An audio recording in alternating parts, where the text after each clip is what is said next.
The second thing I want to ask you as you graduate today is that you're going to start a walk and a journey of life. You will be walking in a journey that will require diligence and commitment. You will need to run confidently, but also in faith. You need to trust God in the journey. You need to put, as I have said, the talent into use. Graduation is a spectacular stop. Just like when you're driving a vehicle, you come to the red light and you stop. It doesn't mean the journey has come to an end. It is just momentarily you have stopped. Today is just one stop as you continue on with the journey. I can say it is a well-earned rest for a moment, but it is not the finish line. The journey next requires relentless focus, unwavering effort, and diligence.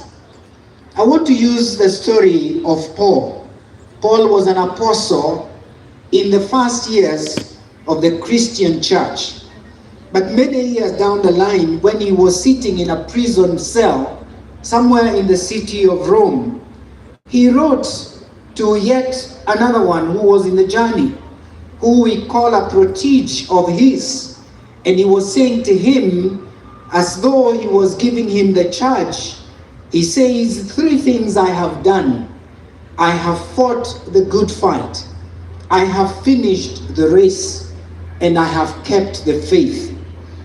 When you're called to account for your time, in your diligence of putting to labor the talents that you have been given, will you say, I have yes fought through the difficult times and challenging moments. I have run and I have fought, and yet I have kept the faith. The 3 are important. For you to do a great work, you need to fight through the environment. You need to keep the faith, but also you make sure that you come to the very end. Nehemiah rejoiced that he had built a wall. He kept going despite challenges.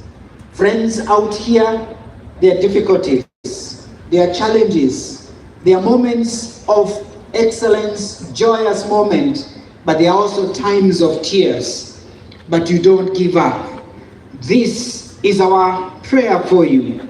But you can succeed, because when you walk with God, He becomes your perspective anchor in all that you will do, just like in Solomon, who had the wisdom from God. Yet he was able to do all he did, but unfortunately he was sidetracked. Don't allow yourself to be sidetracked. Stick with God in the journey. You will become successful. Do not follow after vain things, but seek first God in everything, and you will be successful. I finish with a story of a king. King Uzziah started off in a humble way, but he was supported to be a great king. In 2 Chronicles 26, the Bible says he became powerful. Unfortunately, he forgot God, who had brought him to that level. And because he was powerful, he became puffed up with pride. And this pride caused God to give him a judgment. He fell, his kingdom was taken from him, and he found himself isolated. It was hard for him. Friends, as we today celebrate you, as we celebrate that you have a talent, as we celebrate that you're going to run the race, you're going to keep the faith, we also want to say, in perspective, He will become your anchor, and you become a faithful steward in all that you will do in your life.